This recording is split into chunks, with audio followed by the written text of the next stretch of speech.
I loved my father with all my heart, but when he abandoned me for his new wife and treated her children better than me, I decided to him out of my forever. I need to get this out before it eats me alive. My name doesn't matter anymore. What matters is that I destroyed the most beautiful thing in me because I was selfish, and thought I deserved more than what I had. Sarah and I had been together for 6 years. 6 perfect years.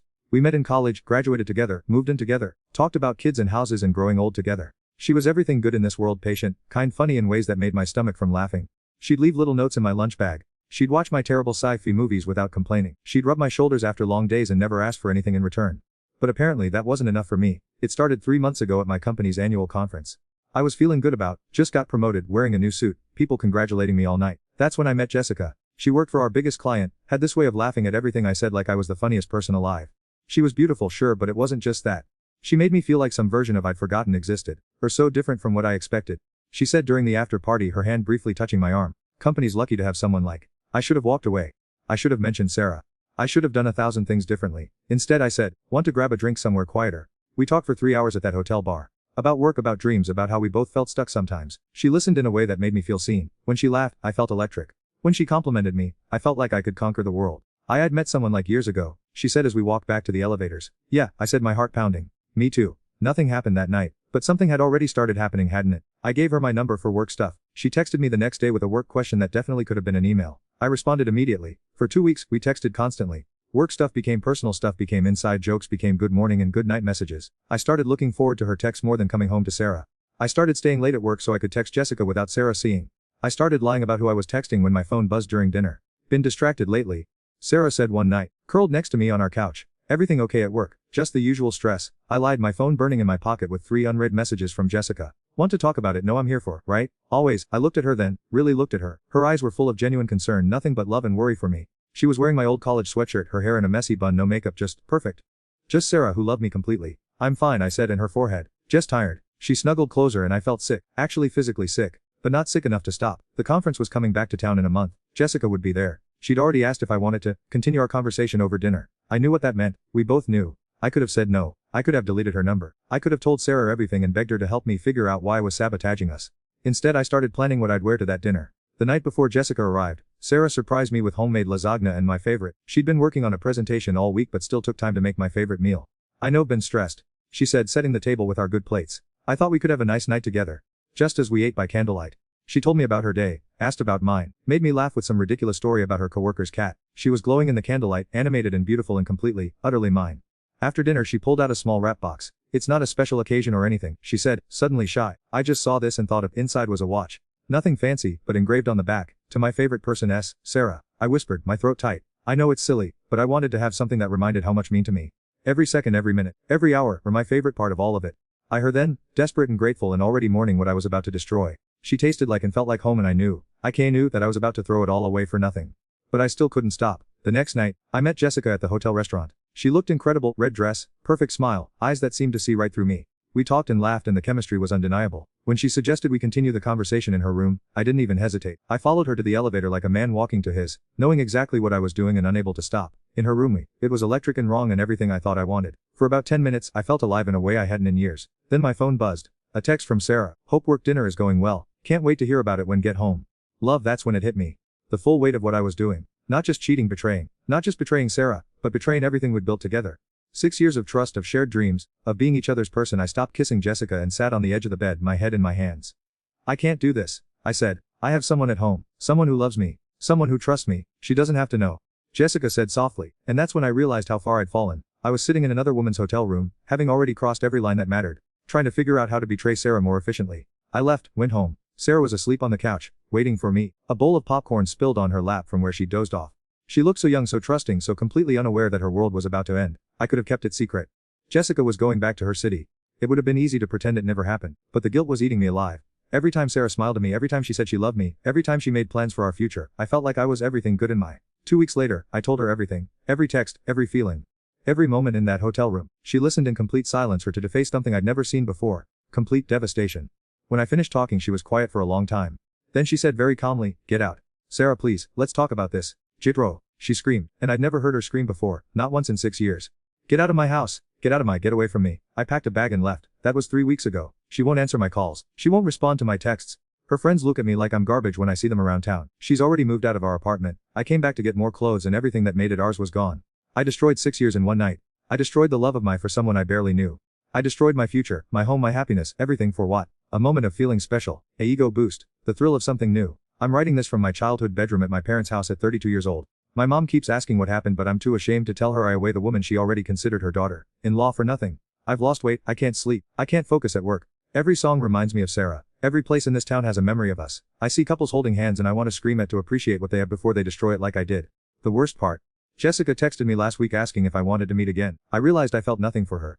Nothing at all. She was just an excuse I used to because I was bored or restless or thought I deserved some grand adventure. I gave a woman who loved me unconditionally for someone who means absolutely nothing to me. I keep thinking about that watch Sarah gave me. I'm wearing it right now, and every second that ticks by reminds me of what I lost. What I chose to lose. If you're reading this and are thinking about cheating, about throwing away something good for something exciting, please don't. Please learn from my stupidity. That moment of feeling wanted by someone new isn't worth losing the person who actually loves. I had everything. I had a woman who would have done anything for me, who saw the best in me even when I couldn't see it. I had a future full of shared dreams and inside jokes and growing old together. Now I have nothing but regret and the sound of seconds ticking away on a watch that reminds me every moment of what I destroyed with my own hands. Ask for the rest. Here's how bad it gets when destroy everything good in. After Sarah me out, I thought the worst was over. I thought I'd hit rock bottom. I was wrong. So incredibly wrong. The first week was denial. I kept thinking she'd cool down, that we could work through this like we'd worked through everything else. I sent flowers to her work. Expensive ones. Her assistant called me an hour later. Sarah asked me to tell that if contact her again she's getting a restraining order. She said, her voice cold. She also wants to know she donated the flowers to the hospital. She said someone who's actually sick might as well benefit from guilt. That should have been my first clue that Sarah was done playing games.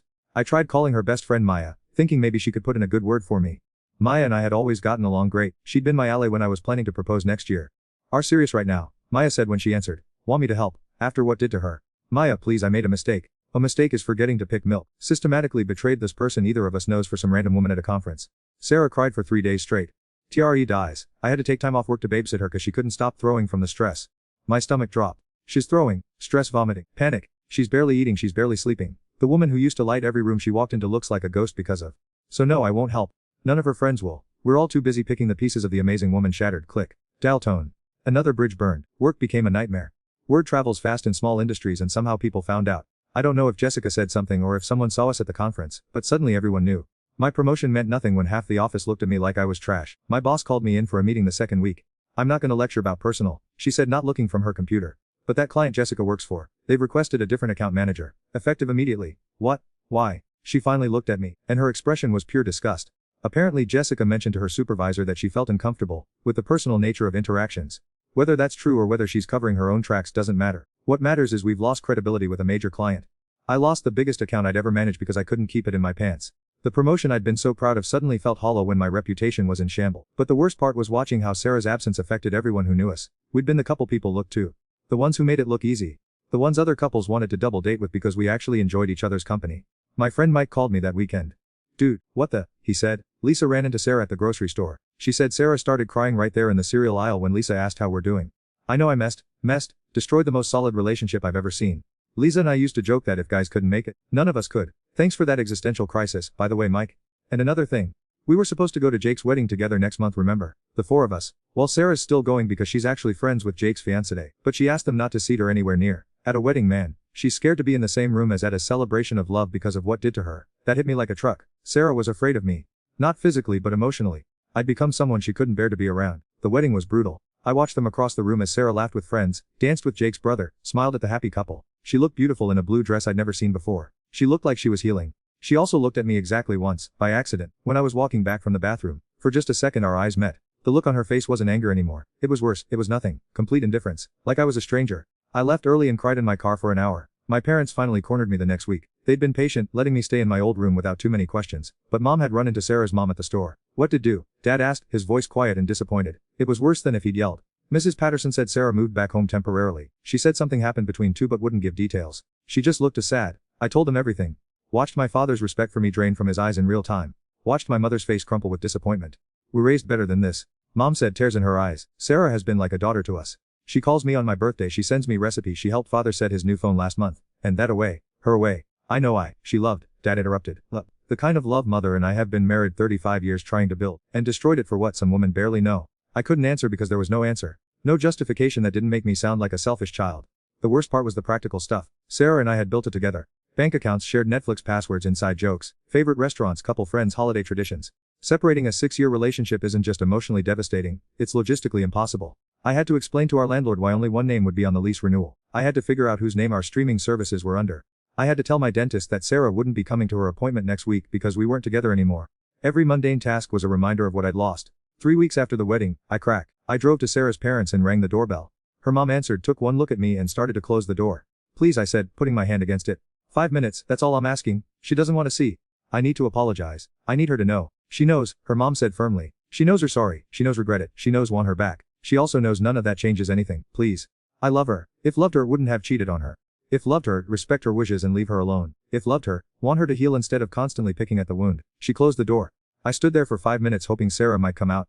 She didn't, but I heard her voice through the window talking to her mom. She sounded tired. So incredibly tired. Has he gone? She asked. Yes, honey. I can't keep doing this, Mom. I can't keep jumping every time the doorbell rings or checking behind me at the store.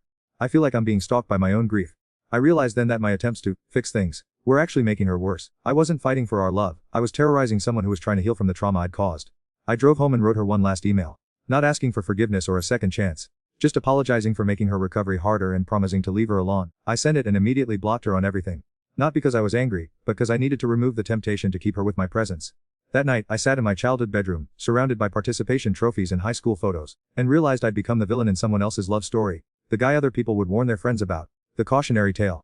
Sarah was out there somewhere, probably starting to remember who she was before she met me, learning to trust again, maybe eventually finding someone who would appreciate what I'd been to value. And I was here, 32 years old, living with my parents, having destroyed the best relationship I'd ever have because I thought I deserved more than unconditional love. The watch Sarah gave me stopped working yesterday. The second hand just stopped. Maybe it's symbolic. Maybe time really did stop the night I chose Jessica over everything that mattered. I took it to get repaired, but the jeweler said it would cost more to fix than the watch was worth. Sometimes, he said, not unkindly, it's better to accept when something's broken beyond repair. This is the last time I'll write about this. The last time I'll think about what I lost. After this, I need to find a way to live with what I've done. 6 months have passed since I destroyed my 6 months of consequences I never saw coming. I thought losing Sarah was the worst thing that could happen. I was wrong. The worst thing was discovering who I really was when everything I'd built was gone. The job situation got worse. Much worse. My boss finally had the conversation I'd been dreading. We're restructuring position, she said, not bothering with pleasantries anymore. The Jessica situation cost us the Morrison account.